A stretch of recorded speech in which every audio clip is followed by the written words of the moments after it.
আলোকের প্রকাশের সম্মানিত বন্ধুরা, আজ আমরা আপনাদের সামনে এমন একটি বিষয় নিয়ে হাজির হয়েছি যা আপনাদের সকলকেই অনুপ্রাণিত করবে বলে আমি আশা করি। আমরা গতকাল বসতে চেয়েছিলাম, যান্ত্রিক ত্রুটির কারণে আমরা গতকাল বসতে পারিনি।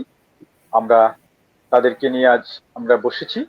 আমি একটু তাদের সঙ্গে কথা বলার আগেই আমি তাদের সম্পর্কে কিছুটা আপনাদের বোঝার স্বার্থে বলছি। তারা দুজন আপনারা দেখতে পাচ্ছেন, স্ক্রিনে আছে। আহ, তাদের সম্পর্কে আমরা শুনবো। তারা এত ছোট মানুষ, কিন্তু তারা নতুন এমন একটি কনসেপ্ট তাদের মাথার ভিতরে এসছে, যা আমাদেরকে, আমরা যারা বড় হয়েছি, বড়দেরকে তারা অনুপ্রাণিত করেছে আজকের সমাজে মানুষকে আরো সুন্দরভাবে বেঁচে থাকার জন্য। একজন মানুষ হয়ে একটি মানুষের প্রতি, একজন জীবের প্রতি যে ভালোবাসা তাদের, এটা আমাকে অভিভূত করেছে বলেই আমি আমি তাদেরকে নিয়ে আজ লাইভে আপনাদের সামনে এসেছি। বন্ধুরা, আমরা চলে যাব সরাসরি আমাদের আজকের অতিথি ইলা এবং এশার কাছে। ধন্যবাদ। আমাদের সাথে যুক্ত আছে ইলা এবং এশা। আহ ছোট্ট সোনামণি, আমি প্রথমেই তোমাদেরকে বলবো যে আহ তোমাদের নাম, দুজনের তোমাদের নামটা যদি আমাদের দর্শকদের জন্য বলতে। জি, প্রকাশকে অসংখ্য ধন্যবাদ তাদের পেজে আমাদেরকে কথা বলার সুযোগ তৈরি করে দেওয়ার জন্য। আমার নাম সুমাইয়া শিকদার এলা, বয়স ১৬ বছর, আমি একজন এসএসসি পরীক্ষার্থী। জি, আমার নাম সুরায়া শিকদার এশা, আমার বয়স ১১ বছর, আমি ক্লাস ৬ষ্ঠ শ্রেণীর বিকেএসপি জিমন্যাস্টিক বিভাগের একজন শিক্ষার্থী। ধন্যবাদ। তো আমরা আগেই জেনেছি যে আমি তুমি করেই কথা বলি। আমরা আমরা আগেই জানি, তারপরেও একটু জানতে চাইবো তোমরা এখন আর কি করছো। জি, আমরা এখন একজন সাধারণত মানবিক যোদ্ধা। আমরা একজন যোদ্ধা হিসেবে সমাজের কাজ করে যাচ্ছি। হ্যাঁ বন্ধুরা, আমি আপনাদের জানার জন্য আমি বলছি যে তারা যশোর, বাংলাদেশের মধ্যে এই করোনা মহামারীতে এমন একটি মহামারী আকার ধারণ করেছে, পত্র পত্রিকা প্রচার মাধ্যম সব জায়গায় যশোর জায়গা করে নিয়েছে। তো সেই সময় যেখানে যশোরের প্রত্যেকটি অলি গলি, এমনকি আহ দোকান রাস্তাঘাট সবকিছু বন্ধ, বাইরে বেরোচ্ছে না মানুষ, একজনের ঘর থেকে আরেকজনকে দেখতে যেতে পারছে না, এরকম একটি সময় যশোরের মানে বাংলাদেশের একটি প্রত্যন্ত জেলা যশোর, যদি আমরা সেইভাবে ধরি, পুরাতন শহর যশোরের এই দুজন ক্ষুদে শিক্ষার্থী, তাদের মাথায় এসছে যে যারা রাস্তাঘাটে অনাহারে পড়ে থাকে, যাদের দেখবার কেউ নেই, যারা দুমুঠো কারো দুয়ারে ভিক্ষা চেয়ে বা চেয়ে খেয়ে তাদের জীবন ধারণ করত, তারা আজকে কারো বাড়িতে যেতে পারছে না। করোনা মহামারীর প্রকোপের কারণে কেউ কারোর বাড়ি কাউকে অ্যালাউ করছে না। তো সেই সময় সেই লোকগুলো কি খেয়ে বেঁচে আছে? এমনকি রাস্তাঘাটে যে কুকুরগুলো ছিল, তারা রাস্তাঘাটে মানুষের উচ্ছিষ্ট খেয়ে, খাবারের উচ্ছিষ্ট খেয়ে তারা জীবন ধারণ করত। প্রত্যেকটি হোটেল বন্ধ, মানুষ বাইরে বেরোচ্ছে না, খাবারের উচ্ছিষ্ট হওয়ার কোনো কারণই নেই। অতএব সেই বিড়াল কুকুর তারা কি খেয়ে জীবন যাপন করছে, এরকম একটি কনসেপ্টের জায়গা থেকে তারা কাজ করছে। যশোর শহরের আনাচে কানাচে তারা সেই মানুষগুলোকে খাবার পৌঁছে দেওয়ার কাজ করছে। তো বন্ধুরা, আমি জানতে চাইবো আজকের অতিথি আমাদের এই ক্ষুদে সেই জীবে প্রেম করে যেই জন, সেই জনের সেবিছে ঈশ্বর। তারা ঈশ্বরের সেবা করছে, জীবের সেবা করছে। তো আমি তাদের কাছে জানতে চাইবো তারা কিভাবে এরকম একটি সময়ে যশোরের মানুষ বিভিন্নভাবে বিভিন্ন প্রতিষ্ঠান যশোরের মানুষের পাশে দাঁড়িয়েছে, কেউ অক্সিজেন নিয়ে দাঁড়িয়েছে, কেউ খাবার নিয়ে দাঁড়িয়েছে, কেউ ওষুধ নিয়ে দাঁড়িয়েছে। কিন্তু এরকম একটি কনসেপ্ট তারা কিভাবে অনুপ্রাণিত হলো, আমরা তাদের কাছে জানতে চাইবো। তোমরা কিভাবে এরকম একটি বিষয় তোমাদের মাথার ভিতরে আসলো? জি, সাধারণত এই করোনাকালীন সময়ে আমরা যখন রাস্তার বিভিন্ন পশুদেরকে দেখি, তখন তাদের চেহারার দিকে দেখলেই বোঝা যায় যে তারা অনাহারে কতটা সময় পার করছে। এবং এই কনসেপ্ট থেকেই মূলত আর কি আমাদের কাজ শুরু করা। তো যেভাবে আমি কাজ শুরু করা বলতে, তোমরা তোমাদের যে কনসেপ্ট সেটা হচ্ছে যে তারা না খেয়ে আছে, তাদেরকে আমাদের মানে মানুষ হিসেবে তাদের পাশে দাঁড়ানো। যশোরে এরকম, যশোর কেন, বাংলাদেশে হয়তো বিভিন্ন জায়গায় বিভিন্ন ভাবে আমরা দেখেছি অনেকে অনেকভাবে কাজ করছে, কিন্তু তোমরা এই যে একদম নিরেট এত বাচ্চা শিশু, তোমাদের পরিবার থেকে কি তোমরা এ ধরনের কোনো আহ মানে এটা তো করার জন্য তোমরা কেউ আয় করো না, তোমরা তোমাদের ইনকাম নেই, তোমাদের যে তোমরা সেখান থেকে এই কাজগুলো করছো নিজস্ব ভাবে। তো তোমাদের কনসেপ্টের সাথে তোমাদের পরিবার কিভাবে একাত্মতা ঘোষণা করে এবং তারা তোমাদেরকে কিভাবে সহযোগিতা করছে? আহ, প্রথমত আমাদের পরিবার থেকে আমাদেরকে অনেকটাই সাহায্য করেছে, এবং প্রথমত আমি এবং আমার বোন যখন আমাদের খাবার থেকে কিছু খাবার নিয়ে বাইরের পশুদেরকে যখন দিতাম, এগুলো আমাদের পরিবার লক্ষ্য করলো যে বিভিন্ন সময় ধরে আমরা আমাদের খাবার থেকে কিছুটা অংশ বাঁচায় তাদের দিচ্ছি। তখন আমাদের পরিবার আমাদের সাথে কথা বললো যে আসলে মূলত কি করলে আমরা মানে খুশি হব। তখন আমরা তাদেরকে প্রস্তাবটা দিলাম যে আমরা রাস্তার বেয়াসী ক্ষুধার্ত যেসব পশু প্রাণী এদেরকে যদি খাওয়াই তাহলে আমরা খুশি হব, এবং এর থেকেই মূলত আমাদের পরিবার আমাদেরকে এই সাপোর্টটা দিয়েছে। হ্যাঁ, ধন্যবাদ জানাই তোমাদের মাধ্যমে তোমাদের পরিবারকে, যে তোমাদের এই যে আকাঙ্ক্ষা, মানে জনসেবা করার বা সেই পশু হোক আর মানুষ হোক, এই যে জীবের সেবা করার জন্য যে আকাঙ্ক্ষা তোমরা পোষণ করেছো, সেই আকাঙ্ক্ষার সাথে তোমার পরিবার একাত্মতা ঘোষণা করেছে। আমি স্যালুট জানাই তোমার পিতামাতা এবং পরিবারকে। পাশাপাশি এটা একটি বড় ধরনের খরচের ব্যাপার। এই অবস্থায় তোমরা এটাকে কিভাবে এখন চালিয়ে নিয়ে যেতে চাও, তোমাদের আকাঙ্ক্ষাটা কি? আমরা আমাদের যতটুকু সামর্থ্য অনুযায়ী আমরা আমাদের বাজেটের ভিতর সবকিছু রাখার চেষ্টা করেছি, এবং আমরা আশা করতেছি যে বিভিন্ন বড় বড় স্থান থেকে যারা বিত্তশীল আছে তারা আমাদের পাশে দাঁড়াক, আমাদেরকে সাহায্য করুক যাতে আমরা এই বিষয়টাকে আরো অনেক বড়ভাবে এগিয়ে নিয়ে যেতে পারি। তো সেক্ষেত্রে কি এ পর্যন্ত যশোরের অনেক মানবিক মানুষের বসবাস, যশোর বাংলাদেশের অতি প্রাচীন শহর, অনেক ঐতিহ্যমণ্ডিত শহর যশোর। তো সেই শহরের আমরা বিভিন্ন মাধ্যমে দেখি যে যশোরের মানুষ সবসময় সাধারণ মানুষের দুঃখ দুর্দশায় এগিয়ে এসছে। তো সেক্ষেত্রে তোমাদের সাথে এ পর্যন্ত তোমাদের সঙ্গে কি কেউ যোগাযোগ করেছে বা তারা তোমাদেরকে কোনো রকম সহযোগিতা করছে? জি, আমাদের সাথে এরকম অনেকই প্রস্তাব পেয়েছি, এবং আমাদের নিকট আত্মীয় স্বজন যারা তারা আমাদের পাশে এগিয়ে এসছে। তো এ দেশ পর্যন্ত বিদেশ থেকে। তোমরা, হ্যাঁ, এ পর্যন্ত তোমরা কি এরকম একটি পরিসংখ্যান আছে যে তোমরা এ পর্যন্ত এতদিনে আহ, কতগুলো মানুষকে, নিরন্ন মানুষকে বা কতগুলো পশুকে তোমরা এ পর্যন্ত খাবার সরবরাহ করেছো, যেটা তোমাদের পরিবার থেকে বা তোমরা তোমার আত্মীয় স্বজন থেকে জোগাড় করেছো? জি, আমরা টোটালি ১,০০০ জন মানুষকে খাবার বিতরণ করেছি এবং ৪০০ পশুদেরকে খাবার দিয়েছি। ইতিমধ্যে আমাদের সাথে যুক্ত হয়েছেন আহ, শ্যামল শর্মা। তিনি লিখেছেন, শুভ কামনা রইল। নিশ্চয়ই এদের প্রতি আমাদের শুভ কামনা তো অবশ্যই থাকবে। পাশাপাশি আপনাদের সবাই যদি এই দুইজন আহ, শিক্ষার্থী তারা যেটা ভেবেছে, যেটা আমাদের উচিত ছিল, আমরা যেমন যশোর শহরের মানুষ আসলে এমন একটি জায়গায় পৌঁছে গেছি যে প্রতিদিন মৃত্যুর মিছিল চলছে, প্রতিদিন মানুষ কান্নার শব্দে ভারী হয়ে যাচ্ছে যশোরের আকাশ বাতাস। তখন আসলে সব দিকেই মাথা দেওয়াটাও আমরা আমাদের অনেক সময় মাথাটা সেইভাবে কাজ করে না। এরা আমাদেরকে চোখে আঙুল দিয়ে দেখিয়ে দিয়েছে যে আমাদের আরো একটি দিক, বড় দিক বাদ পড়ে যাচ্ছে, আমাদের সেদিকেও তাকানো প্রয়োজন। অবশ্যই আমি চাইবো আজকে যারা আমাদের অনুষ্ঠান দেখছেন এবং পরবর্তীতে দেখবেন, তারা যশোরের এই দুজন যে খুদে জনদরদি, এই খুদে জনদরদি তাদের কাজকে যেভাবে এগিয়ে নিয়ে যাচ্ছে সেটাকে আরো বিকশিত করুক। ধন্যবাদ শ্যামল শর্মাকে।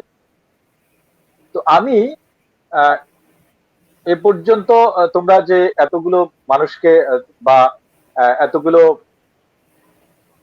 পশুকে তোমরা খাবারের ব্যবস্থা করেছো, তো তোমরা কি এর জন্য পায়ে হেঁটে বিভিন্ন জায়গায় তোমাদের তোমরা কিভাবে কাজটা করেছো যদি একটু খুলে আমাদেরকে বলতে, তাহলে দর্শকদের জন্য সুবিধা হতো।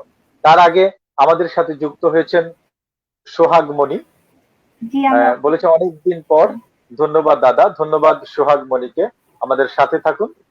হ্যাঁ, ইলা, যে কথা বলছিলাম, তোমরা কিভাবে কাজটা করছো? জি আমরা প্রথমত কাজ শুরু করেছিলাম আমাদের বাবার বাইসাইকেলে করে খাবার দেওয়া, এবং পরবর্তী সময়ে যখন দেখলাম যে বাইসাইকেল করে অনেক দূর দূরান্ত পর্যন্ত যাওয়ার ক্ষেত্রে বাবা অসুস্থ হয়ে যাচ্ছে, তখন আমরা সিদ্ধান্ত নিলাম যে আমরা পায়ে হেঁটে খাবার বিতরণ করব। তো যশোর শহর জি তো আমরা পায়ে হেঁটে আমাদের বেশ। কাজ চালিয়ে যাচ্ছি। তো এর জন্য যদি কোনো সহৃদয় ব্যক্তি, তোমার তোমার কি চাওয়া আছে, যদি কোনো সহৃদয় ব্যক্তি অন্তত একটা ভ্যানের ব্যবস্থা করে দেয় তাহলে তোমাদের সুবিধা হয়। জি তো এরকম কারোর সঙ্গে আমি আমি চাইবো যারা আজকে দেখছেন বা যশোরের মানুষ, যদি এরকম কেউ সহৃদয় লোক থাকেন, তাদেরকে অন্তত একটি ভ্যানের ব্যবস্থা, তারা যদি ভ্যানে করে অন্তত শহরের অলিতে গলিতে গিয়ে সেই নিরন্ন মানুষ যারা আছে, যারা দুমুঠো মানুষের দুয়ারে দুমুঠো ভাত চেয়ে তারা তাদের জীবন ধারণ করতো, তাদের কাছে পৌঁছে দেওয়ার জন্য অন্তত একটি ভ্যানের ব্যবস্থা যদি আপনারা করেন, তাহলে তাদের কাজ আরো সুন্দরভাবে তারা করতে পারে। তো আমাদের সাথে ইতিমধ্যে যুক্ত হয়েছেন রবিউল ইসলাম। তিনি বলেছেন তোমাদের জন্য শুভকামনা। রবিউল ইসলাম, ধন্যবাদ। নিশ্চয়ই শুধু শুভকামনা নয়, এরা স্যালুট পাওয়ার যোগ্য। তারা আমাদেরকে পথ দেখিয়েছে। আপনারা সাধ্যমতো তাদের সাথে থাকবেন এবং তাদের এই কনসেপ্টটাকে এগিয়ে নিয়ে যাবেন বলে আমি আশা রাখি। আমাদের সাথে যুক্ত হয়েছেন সুমাইয়া ইসলাম জিম। উনি লিখেছেন তোমাদেরকে সহযোগিতা করতে চাই। নিশ্চয়ই সুমাইয়া ইসলাম জিম, ইলা, তুমি যদি উনাকে তোমার ঠিকানা বলে দাও, উনি তোমার সঙ্গে যোগাযোগ করে তোমাকে জি সহযোগিতা করতে চায়। হ্যাঁ, তুমি একটু বলে দাও উনার উদ্দেশ্যে, সুমাইয়া ইসলাম জিমের সঙ্গে উদ্দেশ্যে তুমি বলে দাও তোমাকে কিভাবে পাবে।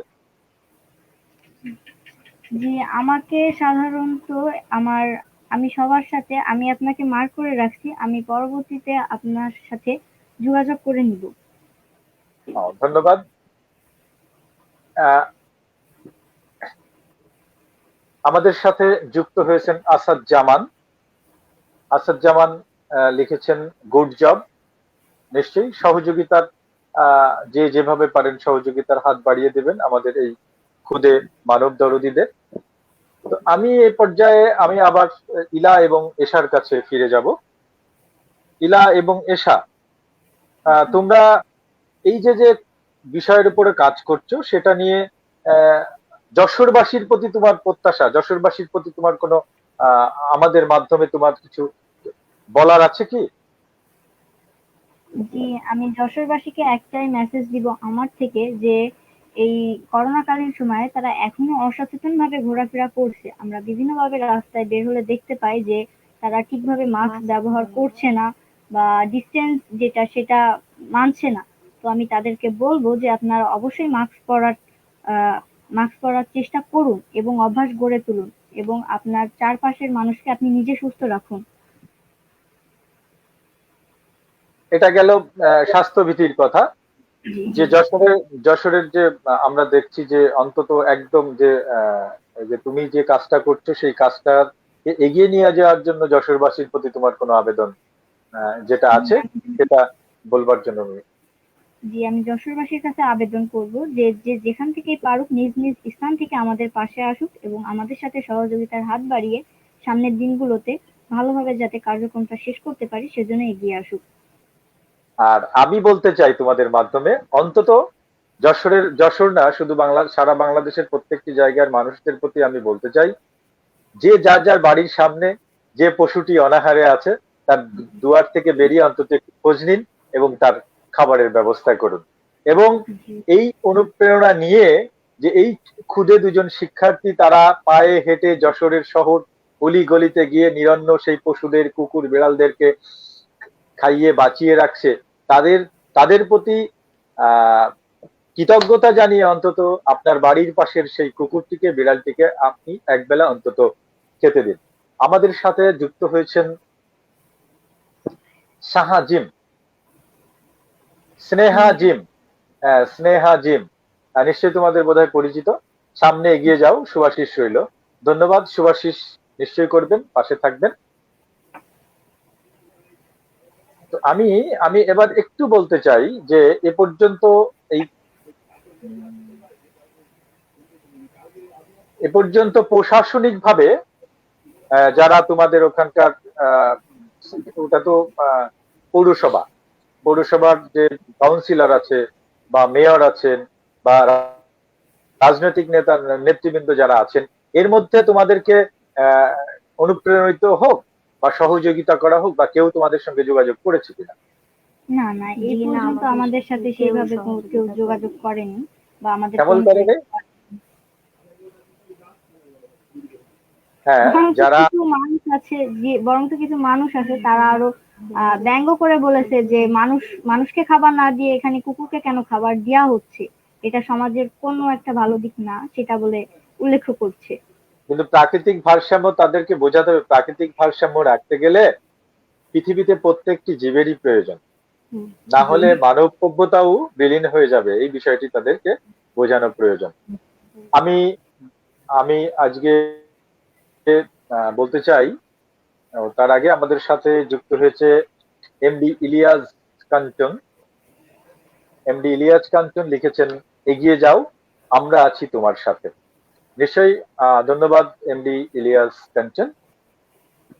এদেরকে সহযোগিতার হাত বাড়িয়ে দিবেন, এরা যেন এদের কাজটি সুন্দরভাবে করতে পারে। পাশাপাশি আমি যে কথা বলছিলাম যে মানুষকে মানুষকে তোমাদেরকে, তোমরা যে নেতৃত্ব নিয়েছো সেই নেতৃত্বে তোমাদের সাথে আমি সামিল হতে চাই। আজকে আমি আমার ফেসবুক পেজে মাধ্যমে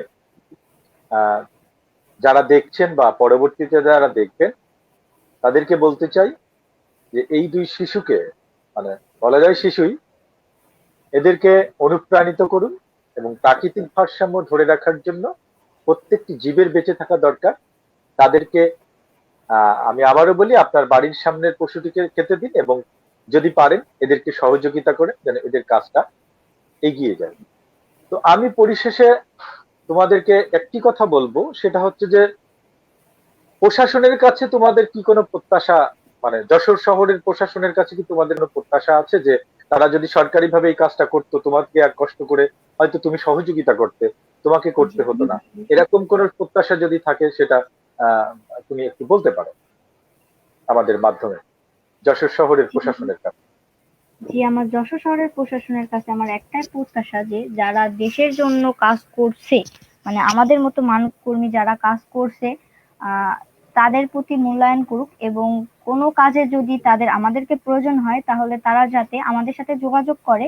আমরা নিজ নিজ স্থান থেকে তাদের সাথে যে তাদের কাজে সাহায্য করার চেষ্টা করব। ধন্যবাদ তোমাদেরকে যে এই মহামারীতে যখন মানুষ এই কোভিড-19 ভয়ে ভীত সন্ত্রস্ত হয়ে আমরা যারা ঘর থেকে বেরোচ্ছি না, ঘরের মধ্যে বসে আছি, আর তোমরা এই ভয়কে জয় করে, সেটাকে অতিক্রম করে, যারা নিরন্ন মানুষকে বাঁচিয়ে রাখবার জন্য, নিরন্ন পশুদের বাঁচিয়ে রাখবার জন্য আহারের ব্যবস্থা করছো, তোমাকে আবারও স্যালুট দেওয়া ছাড়া আমার আর কিছু বলার নেই। তো এরকম আহ কি সারা বাংলাদেশের বা তুমি কি চাও যে যশোরে যেমন তোমরা শুরু করেছো, অন্তত সারা বাংলাদেশের আনাচে কানাচে তোমার মতো যারা শিক্ষার্থী আছে বা যারা বিবেকবান সমাজে মানুষ আছে তারা এই কাজগুলো করুক? তো তাদের উদ্দেশ্যে তোমার বক্তব্যটা কি? যে আমি আমি বলবো যে আমার মতো আরো ইলাইশা বের হয়ে আসুক।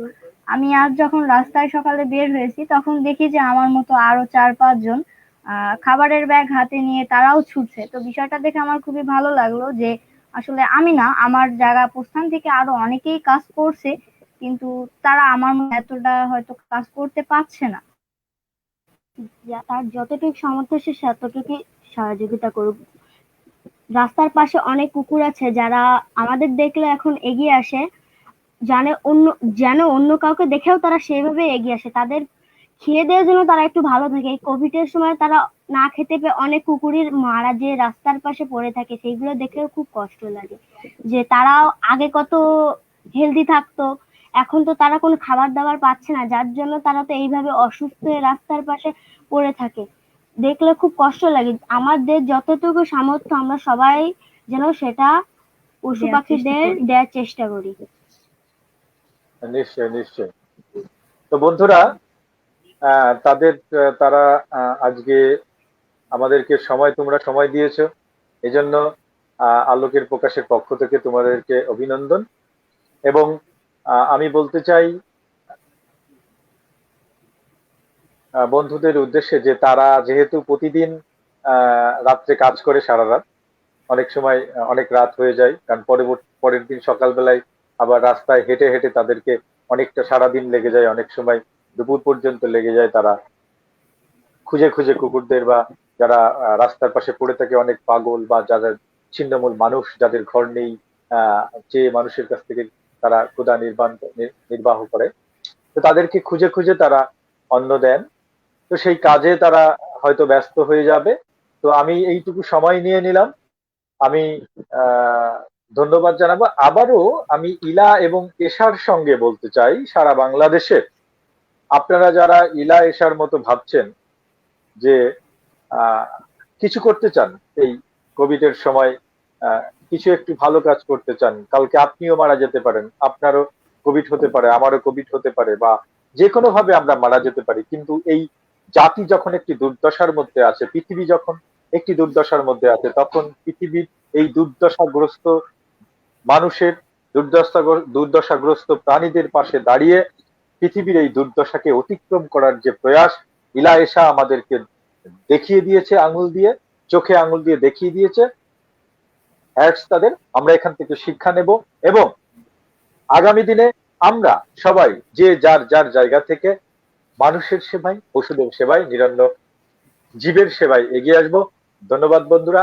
আপনারা আবারও আপনাদের প্রতি আমার আবেদন, ইলা এশার কাজটা যাতে দীর্ঘায়িত হয়, তারা যেন আমাদের যশোরের মানুষের পাশে এবং যশোরের ওই নিরন্ন পশু পাখির পাশে থেকে তাদেরকে অন্তত দুমুঠো খাবারের সংস্থান করতে পারে, এই ব্যবস্থা করবেন। আর আমি আবারও ধন্যবাদ জানাই ইলা এশার পিতামাতাকে, ধন্যবাদ জানাই যে পরিবারে সে বেড়ে উঠেছে, ধন্যবাদ জানাই যশোরবাসীকে যে যশোরে এমন সন্তানও যশোরে বসবাস করে। সবাইকে ধন্যবাদ। ধন্যবাদ ইলা ও এশা, ধন্যবাদ সবাইকে। শুভরাত্রি।